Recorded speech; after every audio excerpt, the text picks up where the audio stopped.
Alright.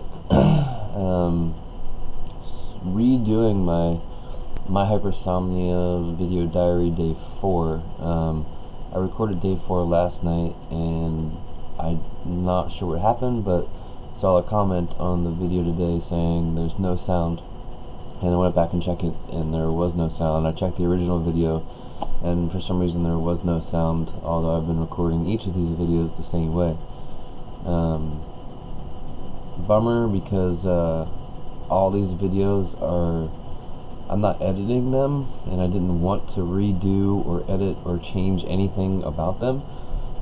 I'm applying the YouTube stabilization of the video and just the lighting auto enhancement, but that's it. I didn't want to have to re-record any of the video, but unfortunately I do, and adaptation is a part of life. So my day 4 video is technically day 5 now, but I guess I'll split them up to the morning and the evening so that they're slightly different.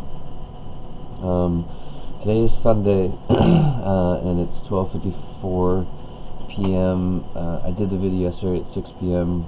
I was a lot more tired. I had just gotten up from a nap. Right now, I went to bed at 11 p.m., woke up at 9 a.m. Right now it's just about 1 p.m. I've gotten up with my girlfriend and done some errands, gone to the store and eating, things like that, breakfast and lunch. But today is all about cognitive impact from hypersomnia.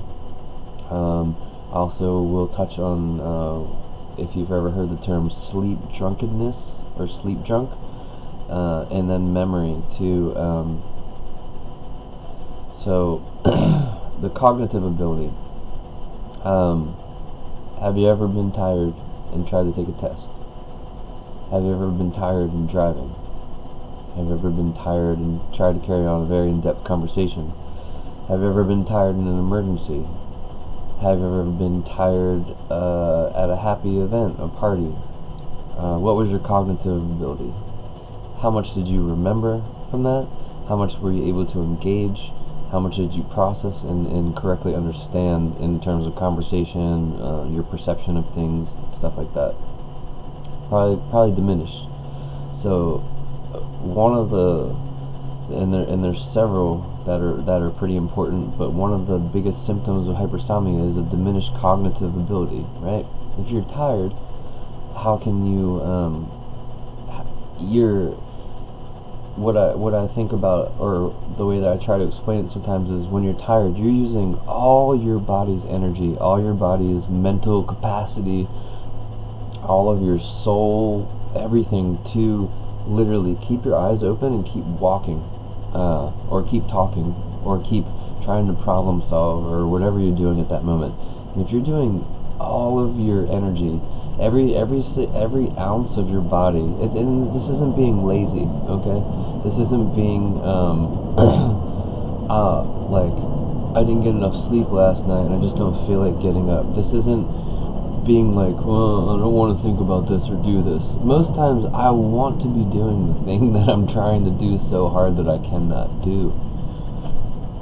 It takes away from your cognitive ability. It takes away from your ability to actually be in touch and be engaged, and people look at you like, oh, you're just tired, or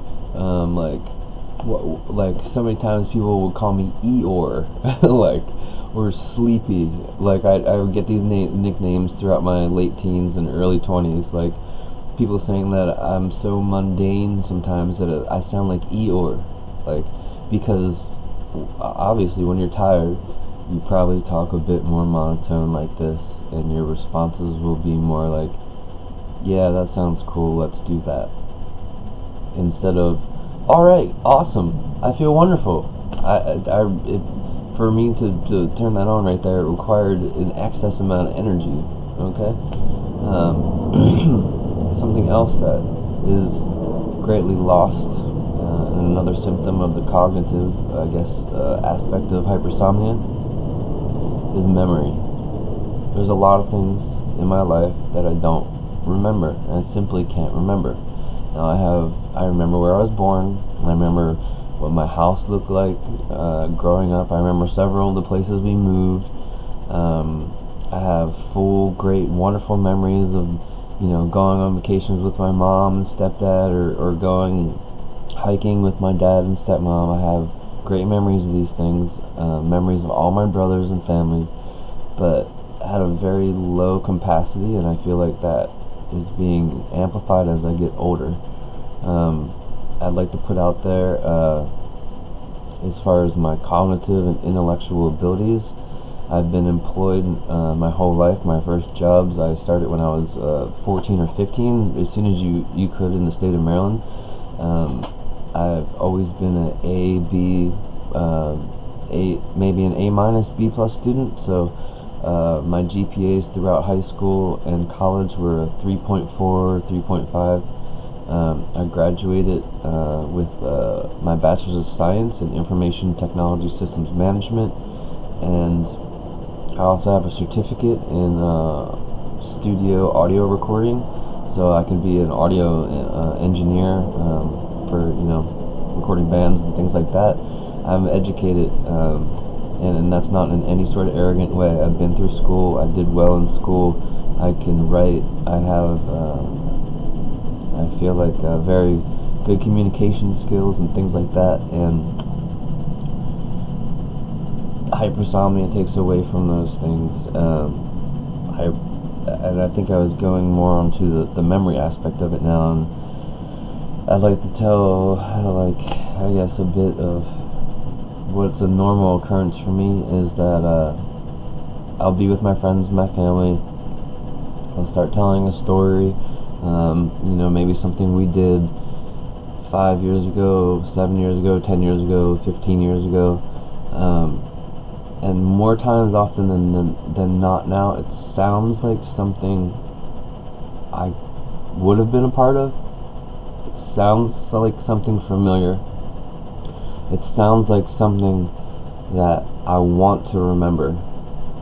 And while I hear these stories out, and they do, they spark up all these familiarities, so I can say, oh yeah, I remember when you said that joke, or you wore that funny hat, or whatever it was. But the truth is I can never recall that memory myself. I can only be a part of it because someone else is helping me walk through that, because more likely than not I was being affected by sleep drunkenness, which is the last thing I want to come to today.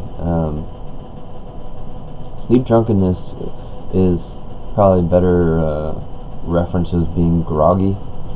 Have you ever taken something that an antihistamine, something like a Benadryl, or maybe like a time where you were sick and you had to take NyQuil, and you wake up the next morning and it's impossible to wake up. Like you feel like you get up, but obviously you can go do your normal things. You go brush your teeth, go eat your food, even go sit there and drive your car to work, like, gotta get to work, and the whole time you don't feel it. You feel so sluggish, and you feel so disconnected from it, what's happening cognitively, but you're able to do it because it's repetition and it's conditioning, right? Everyone knows there's probably 10 steps to your bathroom, and it's a 15-minute drive to your work, and you go down these certain streets. You do this, you have all this repetition, and there's times where you are able to rely on that repetition because you're still tired or something like that. Sleep drunkenness, or being sleep drunk with hypersomnia is a normal occurrence. Okay, so you will wake up after your 10, 12, 13 hours of sleep, and for the next 2 to 3 hours or so, and that can be a different effect for everyone, and different with medication and things like that.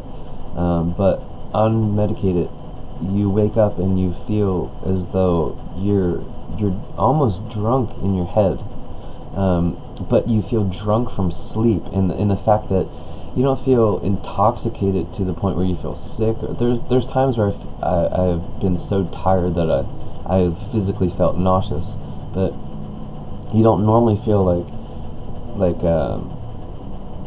bad in the sense of like, oh, I feel dizzy, I have a hangover or something. No, you feel the effects of being so ridiculously still asleep in a sense.